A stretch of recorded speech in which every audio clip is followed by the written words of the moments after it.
Welcome to The Explainer. Today, we're diving into a region that honestly defies any easy definition, Punjab. It's this land of incredible fertility, but also really deep fractures. It's a place that's just full of profound paradoxes. So this is the big question, right? This is what we're really going to explore today. We're going to uncover a story packed with these incredible paradoxes that have shaped this land for, well, millennia. Okay, so let's start with the paradox of time. The name Punjab itself, it tells a story that's literally etched into the geography, into its very lifeblood. So Punjab, land of 5 rivers. This place has been a cradle of civilization for thousands of years, but what's really wild is that its history stretches back even further than you might think. Just look at the sheer scale of time here. We are talking about a civilization with urban planning, with fire-baked brick houses that predates so many of the ancient empires we all learn about.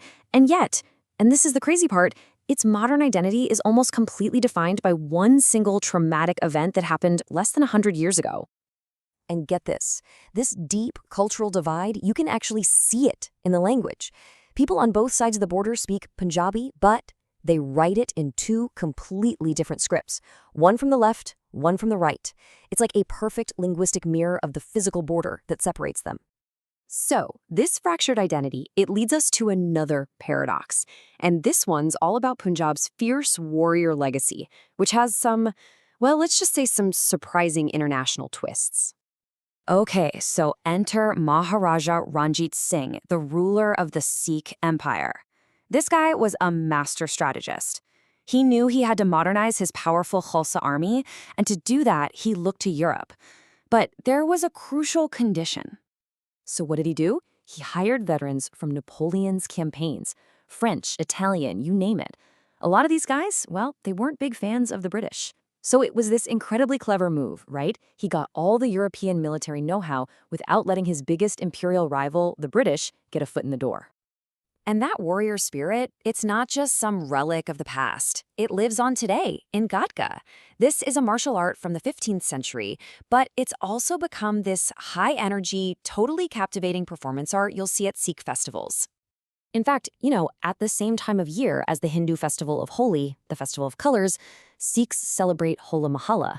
But instead of throwing colored powder, this is a week-long showcase of martial arts, incredible horsemanship, and full-on mock battles. It's a really powerful expression of that warrior spirit. This legacy of strength, it's not just historical. It extends right into Punjab's economy. The region is an absolute agricultural powerhouse. But, you probably see where this is going, this incredible success story is hiding a very dangerous paradox. So think about this for a second. Punjab produces almost 20% of India's wheat and 12% of its rice. Now, that's already a lot, but here's the kicker. It does all of that on just 1.5% of the country's total land. So, how is that even possible? Well, the answer lies in something called the Green Revolution back in the 60s and 70s. It was this massive push that turned the region into the nation's breadbasket.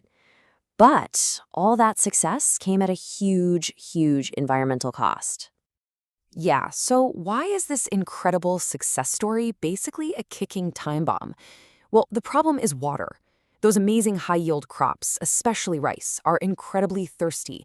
The region is now pumping groundwater out way, way faster than nature can possibly put it back in. Just look at these numbers. The speed at which the water table is dropping has more than quadrupled in just a couple of decades. For farmers, that means they have to drill deeper and deeper for water, which costs more money, uses more electricity. It's just a vicious cycle. To put it really simply, the state is in a water crisis. A staggering 79% of its groundwater areas are either overexploited or critical. Punjab's greatest economic asset is literally becoming an existential threat. Okay, and this leads us to our final paradox. This one is about a region that is so defined by its intense local division, yet somehow it has this quiet, absolutely staggering global influence. Here's a little fact for you that might be surprising. In the Canadian Parliament, right, the 3rd most spoken language is Punjabi. Yeah, number 3. This global reach is amazing, right? But it's in such stark contrast to what happens every single day at the border. It's maybe the world's most theatrical, most elaborate border ritual. Okay, so every single day at sunset, you have this ceremony. You've got soldiers from India and Pakistan in this exaggerated, super high energy march. There are high kicks, there's theatrical staring, the flags are lowered in perfect unison. And then a handshake. The gates open for just a moment, a formal handshake, before they're slammed shut for the night.